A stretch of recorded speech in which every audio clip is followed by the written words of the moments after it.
този мит нека да бъде развенчан и да знаят и мъжете, че много често те също имат заболявания, отклонения, промени. С модерните изследвания, които ние прилагаме, виждаме, че 40% може причината да бъде в жената, 40% в мъжа и 20% причините може да са и в двамата партньори. Станахме много модерни, жените много се еманципирахме. Истината е, че жените започват много късно да мислят за своята репродукция. Винаги не е сега момента.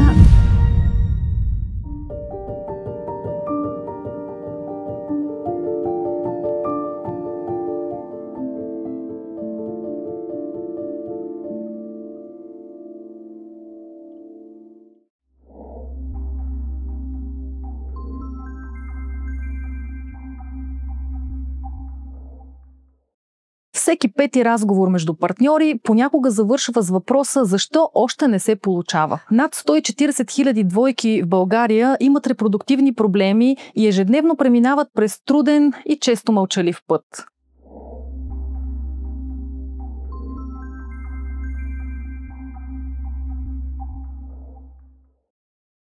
В днешния епизод на подкаста на болница Вита говорим за причините за стерилитета, за първите стъпки към специалист и за надеждата, която крият съвременните методи. От замразяването на яйцеклетки до донорските програми. Наш гост днес е доктор Мая Василева, акушер-гинеколог и специалист по репродуктивна медицина. Здравейте и добре дошла, доктор Василева. Здравейте, благодаря за поканата. Има ли разлика между безплодие и стерилитет? По принцип, хората не правят разлика между стерилитет и безплодие, но ние лекарите все пак уточняваме двете понятия. При стерилитета всъщност съществуват промени, които трайно пречат даден организъм да се възпроизведе. Независимо дали е мъж или жена, като тези промени се дължат на някакви трайни увреждания, вродени аномалии, липса на полови органи, като яйчници, тестиси, липса на матка или пък тяхното увреждане вследствие на прекарани заболявания и терапии, например химио- и лъчетерапия. Така, или пък оперативно отстраняване на органи в следствие на някакви заболявания, хистеректомия с отстраняване на матка и яйчници. Всичките тези състояния водят до траен стерилитет и невъзможност за забременяване.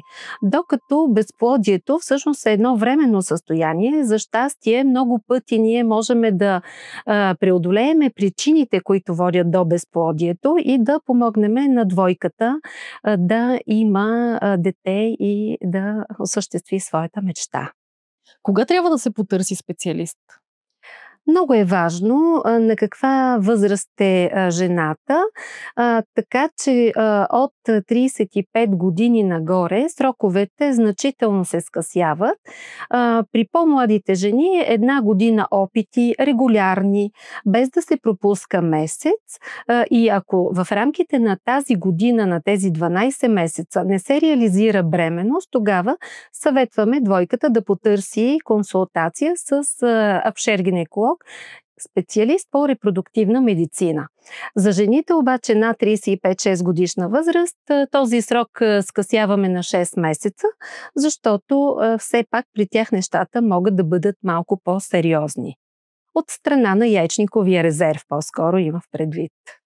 Като специалист по репродуктивна медицина, вероятно ежедневно се сблъсквате с най-различни митове по отношение на стерилитета. Можете ли да развенчаете някой от тях? В България най-честия мит, че причината е в жената. От така дълбоки, от минали времена, които вече не са актуални, но винаги жената е била причина за това да няма дете в една двойка. Естествено, с модерните изследвания, които ние прилагаме, виждаме, че 40% може причината да бъде в жената, 40% в мъжа и 20% причините може да са и в двамата партньори. Така че този мит нека да бъде развенчан и да знаят и мъжете, че много често те също имат заболявания, отклонения, промени, които спират забременяването на партньорката и пречат на нейната репродукция. Кои са историите, които най-често чувате от двойките, които посещават кабинета ви? те са много интересни. От хора, които нищо не знаят по въпроса, до хора, които са обикаляли, чели в интернет всякакви неща, пили всякакви билки, добавки и какви ли не други неща, ползвали ненаучни методи, които нямат научна обоснованост, че помагат, но пробвали всичко и в крайна сметка решили, че трябва да се консултират с лекар.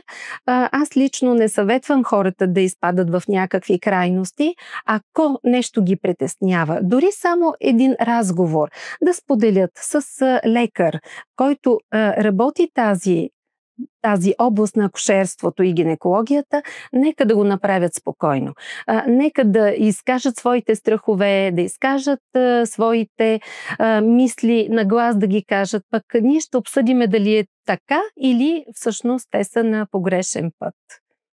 Самата вие имате ли обяснение защо през последните години процентът на двойките с репродуктивни проблеми нараства? На какво се дължи това?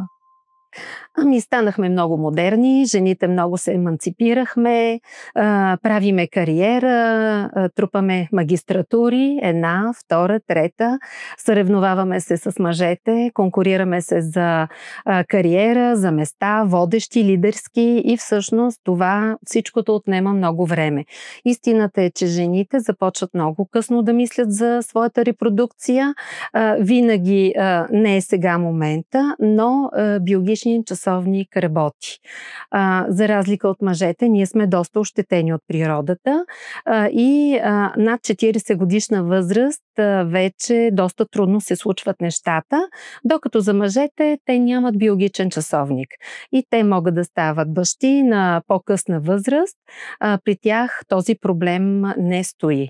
Затова съветвам момичетата, кариерата е много хубаво нещо, ние сме много амбициозни, много знаещи и можещи, но все пак нека да не изостава той не е проблем, но тази цел да станем майки. Това е най-важното за една жена и бих казала, че когато една жена стане майка, тя осъзнава колко е важно това нещо и как че тя е постигнала най-важната цел в своя живот. Преобръщат се приоритетите след раждането на детето. Какво представлява процедурата по замразяване на яйцеклетки и има ли изисквания, на които жената трябва да отговаря преди да се пристъпи към тази процедура? Процедурата не е много сложна, не отнема много време и най-често се прилага при жени, които нямат партньори, притеснени са вече от напредването на годините и искат да имат една застраховка, че тези яйцеклетки в даден момент биха били използвани и биха ги направили майки, независимо дали ще намерят партньор или ще използват донор. Все пак по-млади жени трябва да пристъпят към такава стъпка. До 38 годишна възраст, най-често трябва да са пациентките, защото в възрастта над 38-40 години, тогава и останалите яйцеклетки, които все още са в яйчника, няма добро качество. Все по-малко са на брой и дори да направим стимулация, да вземеме тези яйцеклетки, да ги замразиме, ние не знаеме колко от тях ще се възстановят след размразяването и колко от тях ще могат да бъдат качествени и да се стигне до качествен ембрион, който да завърши с раждане на здраво дете. Затова, когато идва една жена при мене на 40-42 годишна възраст и казва: доктор Василева, аз искам да замразя яйцеклетки, аз не я съветвам към тази стъпка да пристъпи, а по-скоро да пристъпи към инвитро процедура, макар и с донор, да роди дете, защото нейните яйцеклетки вече са малко на брой, качеството не е вече така добро, както преди е. Така че все пак, ако мислиме в тази насока, нека да не е прекалено късно. Тогава вече стратегията ще е съвсем различна. Какви са рисковете при замразяването на яйцеклетки?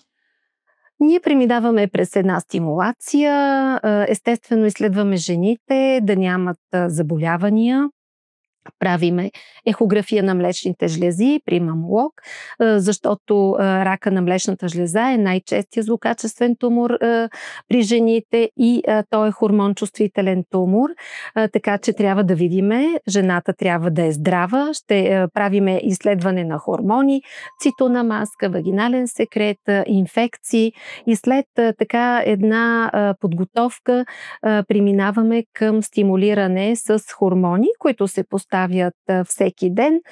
Обучаваме жените да си правят тези инжекции в домашни условия, за да им спестиме посещаване на инвитро центъра, цениме тяхното време. След като достигнат фоликулите определен размер, тогава взимаме пациентките за около 5-6 часа в инвитро центъра и след кратка венозна анестезия под ехографски контрол правиме пункция на яйчниците, събираме фоликуларната течност от фоликулите и предаваме тази течност на нашите ембриолози. Под микроскоп те броят яйцеклетките и след това замразяват тези яйцеклетки, тези, които са с добро качество, до момента, когато жената реши да ги използва. Дай Боже, съветваме всичките ни пациентки да си намерят партньор и никога тези яйцеклетки да не им трябват и забременяването да стане спонтанно и натурално, без наша намеса, но все пак всяка жена след години може да дойде и да каже: аз искам да ги използвам, това е моя шанс да бъда майка. Как стои въпросът с донорските програми у нас? Изпъва ли това допълнително двойките, които имат репродуктивни проблеми, а пък същевременно нямат много време? Донорските програми са доста интересни. Те не се финансират, за съжаление, от държавата. И в България имаме жени, които даряват своите яйцеклетки, след като са родили дете или децата си, но те не са много на брой. Така че много често ние използваме и чужди банки, които са лицензирани в България и пациентките ни могат да изберат донорка по някои фенотипни показатели: ръст, тегло, цвят на очи, цвят на коса, права къдрава коса. Да изберат жена, която се приближава до тяхната визия и да поръчат 4, 6 или 8 яйцеклетки. Минуса на тези програми е, че са скъпи. Пациентите трябва да се самофинансират, което доста затруднява някои двойки. Дори те теглят кредити, банкови кредити, за да могат да си позволят такова нещо. Така че ето тук е съвета ми отново. Жени, не отлагайте във времето своята бременност. Тя ще ви даде много повече, отколкото предполагате, и все пак кариерата няма да бъде нещото, което ще се изпусне или ще се забави. То винаги ще стои пред нас като вариант. Но все пак по-раничко да се замисляме за майчинството и за забременяването. Доктор Василева, в момента болница Вита обяви кампания за репродуктивно здраве. Бихте ли ни разказала малко повече за тази кампания? Да, ние имаме една идея, която успяхме да реализираме и да обявим една кампания за репродуктивно здраве, която да покани пациенти съвсем безплатно в нашия инвитро център, за да отговорим на някои техни въпроси. Мога ли да имам деца? Колко време ми остава? Моите яйчници в какво състояние са? Кампанията обхваща не само жени, но и мъже, защото ние ще извършваме безплатни спермограми, които ще дават отговори на мъжете дали могат имат добра оплодителна способност и дали могат да създават поколение. Тъй като при мъжа няма показатели, външни признаци, които да насочват за това дали те ще имат проблем с забременяването на своята партньорка.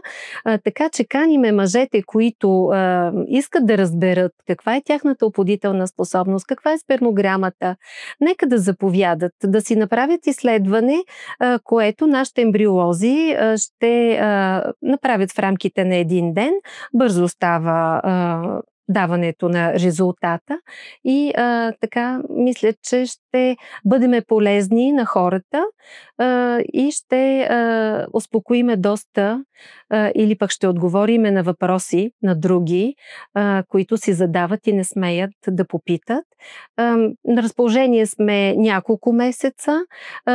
Има телефон, на който става записването за тази програма, така че който желае, може да се чувства добре дошъл.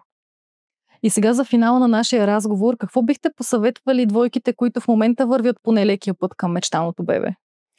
Да не се отчаиват, да не се отказват.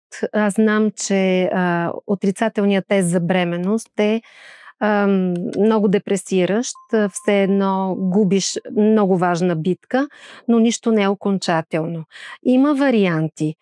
Дори при пациенти, които вече са напреднали в годините, при тях също има варианти, донорски програми с много добра успеваемост. Така че нека не губят надежда, нека да намерят своя лекар, нека да намерят своя център и заедно ние сбъдваме мечти. Така че насреща сме с каквото можем да помогнем, който има нужда, дори и само за един разговор, защото макар и малък шанс, той винаги съществува. И аз така бих искала да срещна хора и да им помогна и наистина заедно да посрещнем раждането на тяхното дете. И това щастие, то не е само щастие на двойката, щастие за целия екип, защото ние сме вложили много сърце, душа и всичко в това да помогнем на хората. Благодаря ви, доктор Василева, за полезния разговор. А вие бъдете с подкаста на болница Вита и следващия път, а до тогава бъдете здрави!